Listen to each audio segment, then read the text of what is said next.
Let's check our room. Let's check. Huh? I got this for a good deal. Wow. Wow, may multo pa. May libreng multo. May libreng multo. There's a ghost. See the ghost? There's a ghost. There's a ghost, CJ. There's a ghost. Ay, good. Open the lights. What can you say, huh? Hindi mabango. It smells nice. Mabango siya. Smells nice. Yung sa amoy... Open the lights. Yung sa amoy sigarilyo. Open the lights over there again. Walang ilaw.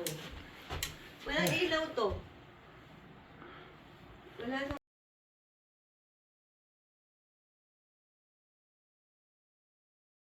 Guys, on our way to breakfast, no? Iniwan lang muna namin si AJ, tulog pa. Kami muna magbe-breakfast. Kagabi, nung bumaba ako, pupunta ako sa kotse, may nakasabay ako dito sa elevator, oh. Lift ng elevator. Oh, yeah. Thank you. Okay. On our way to breakfast.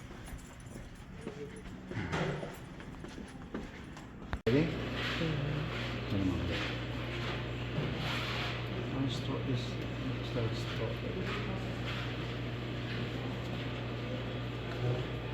Baka mamaya oven cleaner. Anong nakalagay? Tano?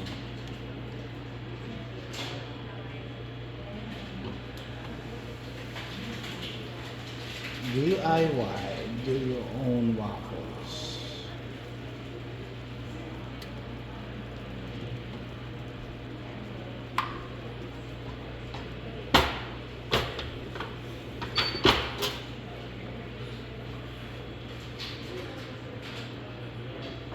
Ano ulit to? Premium grade conditioner.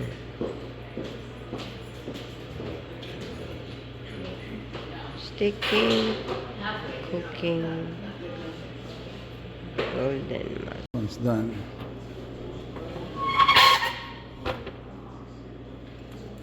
Whoa. Stuck on the other side. This guy. Ah, perfect.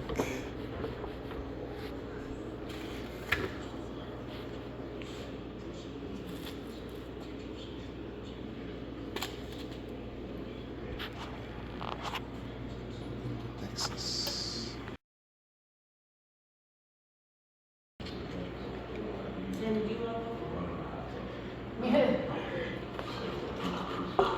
Anong kape?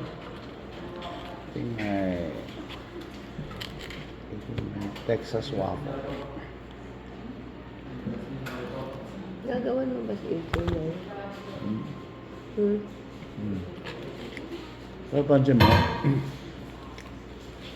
na tayong kasabay. Usually pila yung ano, waffle maker na yun.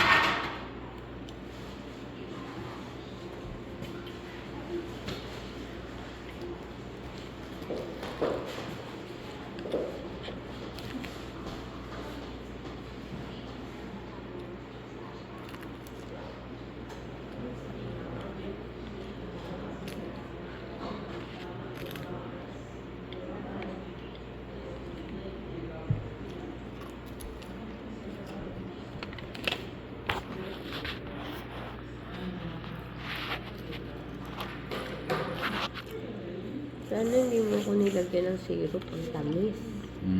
Ang purpose na. Ang tamis eh.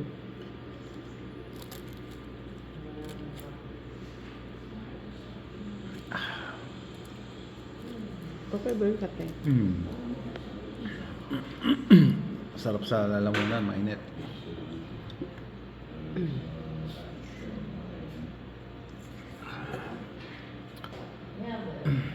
Okay guys, so, ito kasama ko naghahanap ng protein. Sabi ko, $70 lang binayaran ko sa hotel, libre pa yung breakfast. Hahanap ka pa ng bacon, tsaka egg. Kulang na nga lang eh. Wala, kahit Yeah. hard boiled egg lang. Almost perfect na, no? At least, pero hot breakfast meron siya. Wala lang karne. Meron yata parang ano.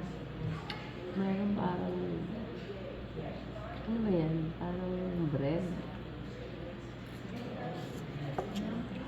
Wala lang natanong ko.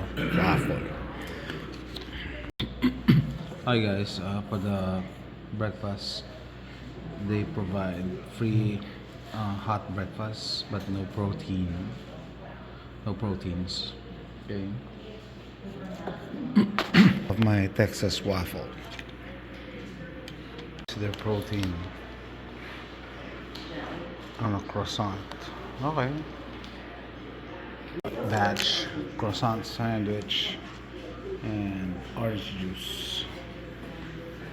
As for the egg, coffee, decaf, also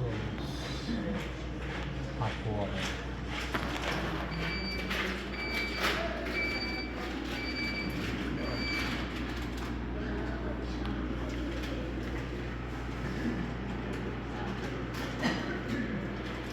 Cereals.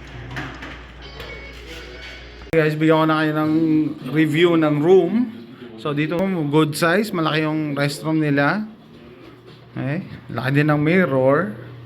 And malaki rin yung shower area. Okay, and may shampoo and conditioner dispenser, hot and cold water. Mahirap lang pihitin. Kala ko inaangat eh, hindi, ikot lang pala. Okay, so something to figure out. Bakit naman nandito sa restroom yung ano, ice bucket na container, tissue, and blow dryer, lotion, no? May lotion, lalo ngayon malamig ang panahon, kailangan ko yan. As for the room itself, ito may malaki silang mirror dito, maganda yan. May malaki din na flat screen TV, may ref, may microwave. Okay yung desk. Dito na nag-breakfast si AJ, hindi na siya bumaba. Ang complaint pala namin dito, wala silang USB charging port, so bring your own chargers. Nakakalimutan ko pa naman yung ano namin, charger. Tapos, di ba pagpasok namin, sabi namin, ito may libreng ghost, oh. Kasi yung cortina umaangat pala sa AC. So, this is where you put your luggage, may safe. At least dito hindi naka-permanente yung mga ano. 'Di ba sabi joke nila sa ibang hotels kaya daw yan naka-permanente dahil inuuwi. Anyway, so isa pang complaint ko pala dito, walang bumbilya tong katabi na lampshade. Kaya ginawa ko, nilipat ko yun dito. And nireport ko yan sa front desk. Sabi ko baka mamaya i-charge nyo ako For some reason, sabi ng front desk, matagal na daw yan na walang bumbilya, hindi pinapalitan ng maintenance man. Okay. So yan, may isa pang chair dito, which it's a good size room. Yung deal nito is $74, double bed. Tapos queen, eto king, pinili ko yung king para kasya kaming tatlo, which is adequate. Actually may space pa rito, pwedeng airbed or extra bed. Yan siya. Palang complaint namin, no? Walang wifi. Actually may wifi, walang service sa internet. So nireklamo na namin yan kahapon. Sabi nila nag-update daw yung system nila, bla bla bla.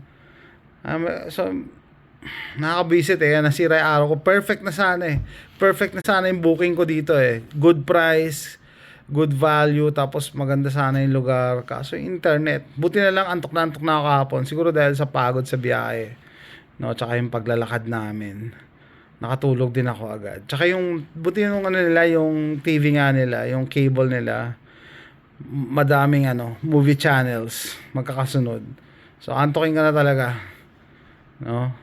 Yun nga lang yung wifi. Ang problema kasi dito, yung wifi nila third party ang nagmamanage, hindi sila mismo. Kaya may binabayaran pa sila. Anyway, kaya mahirap i-troubleshoot. Yun lang, no. So